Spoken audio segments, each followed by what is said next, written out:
Hello guys, so welcome with the new topic, the cell envelope and its modification. So again, the NCERT lines. So the most prokaryotic cells, particularly the bacterial cells, have a chemically complex cell envelope. मतलब क्या होता है कि ज़्यादातर जो prokaryotic cells होती हैं जिसमें बैक्टीरियल सेल्स पर्टिकुलरली उनके पास कॉम्प्लेक्स सेल एनवेलप होता है, ठीक है। उस सेल एनवेलप में क्या होता है, वो जो सेल एनवेलप होता है वो टाइटली बाउंड एक थ्री लेयर्ड स्ट्रक्चर होता है जिसमें बात करेंगे जो आउटर मोस्ट होती है उसको हम ग्लाइकोकेलिक्स बोलते हैं। ग्लाइकोकेलिक्स के बाद होती है सेल वॉल एंड देन होती है प्लाज्मा मेम्ब्रेन, ठीक है। हर लेयर का although each layer of the envelope performs distinct function, her layer का अपना एक अलग फंक्शन होता है, लेकिन वो सारे एक साथ मिलकर काम करते हैं, एक सिंगल प्रोडक्टिव यूनिट की तरह काम करते हैं, ठीक है। उसके बाद आगे बढ़ते हैं। Bacteria can be classified. अब आपके एनसीईआरटी में ये लिखा है कि बैक्टीरिया को हम दो ग्रुप्स में डिवाइड कर सकते हैं। किस बेसिस पे? एक्चुअली हमारे साइंटिस्ट थे एच.सी. ग्राम, तो उन्होंने ग्राम स्टेनिंग दी थी। उस ग्राम स्टेनिंग के जो है बेसिस पे हम बैक्टीरिया को दो उसमें डिवाइड कर सकते हैं, gram positive and the gram negative. ये हमारे हैं ग्राम पॉजिटिव जो पर्पल कलर लेते हैं, और जो हमारे ग्राम नेगेटिव ये पिंक कलर लेते हैं। ग्राम स्टेनिंग के बारे में हम आगे कभी जानेंगे कि किस तरीके से कौन सी डाई यूज़ करते हैं और फिर कैसे बैक्टीरिया कौन सा कलर लेता है। अभी आपके एनसीईआरटी में सिर्फ इतना लिखा है कि ग्राम स्टेनिंग की बेसिस पे हम बैक्टीरिया को ग्राम पॉजिटिव और ग्राम नेगेटिव में डिवीजन करते हैं। तो अभी आप इतना ही जानिए। नेक्स्ट पढ़ते हैं glycocalyx difference in composition thickness among different bacteria, ठीक है।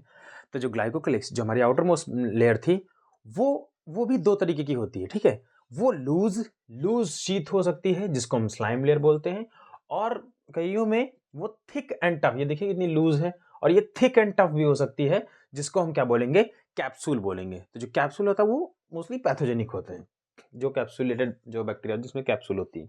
उसके बाद है the cell wall determines the shape of the cell and provides a strong structural support to prevent the bacterium from busting और collapsing. Everybody knows cell wall का function क्या होता है कि हमको मतलब जो बैक्टीरिया है उसको सपोर्ट देती है, और जो बैक्टीरिया है वो बर्स्ट ना हो, कोलैप्स ना हो, इसीलिए वो सेल वॉल जो है फंक्शन करती है, ठीक है।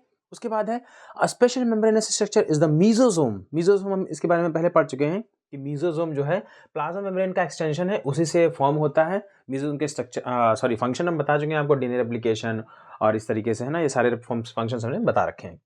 कुछ प्रोकैरियोट्स में जैसे कि साइनोबैक्टीरिया, कुछ अदर मेम्ब्रेनस जैसे ये मीजोसोम हुआ, ऐसे ही कुछ प्रोकैरियोट्स में कुछ अदर मेम्ब्रेनस एक्सटेंशंस होते हैं साइटोप्लाज्म में, जिनको हम क्या बोलते हैं, क्रोमैटोफोर्स। उन क्रोमैटोफोर्स में क्या होता है, पिगमेंट्स होते हैं। उसके बाद हम बात करेंगे कि आपके एनसीईआरटी में तीन चीजें दी हैं, फ्लैजेला, पिलाई एंड फिम्ब्री के बारे में। तो ये कुछ फ्लैजेला का स्ट्रक्चर है, बैक्टीरिया होता है, बैक्टीरिया के पास ये देखिए फ्लैजेला होता है।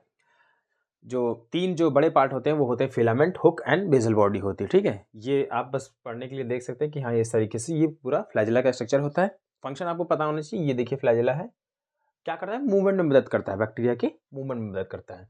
उसके बाद पिलाई देखेंगे कि ये फ्लैजेला हो गया, और ये जो छोटे छोटे निकले हैं साइड से ये पिलाई होते हैं। उसके बाद एक और स्ट्रक्चर पाया जाता है फिम्ब्री, ठीक है। ये देखिए पिलाई है, ये फ्लैजेला है लंबा सा, और जो और स्ट्रक्चर्स हैं ऐसे ऐसे ये फिम्ब्री होते हैं। फिम्ब्री का फंक्शन अगर पढ़ेंगे तो क्या है, fimbriae help bacteria attach to other bacteria.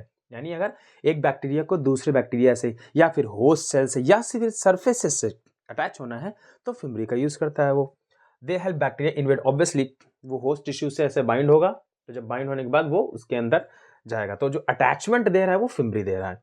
And help bacteria initiate infection easy, ठीक है।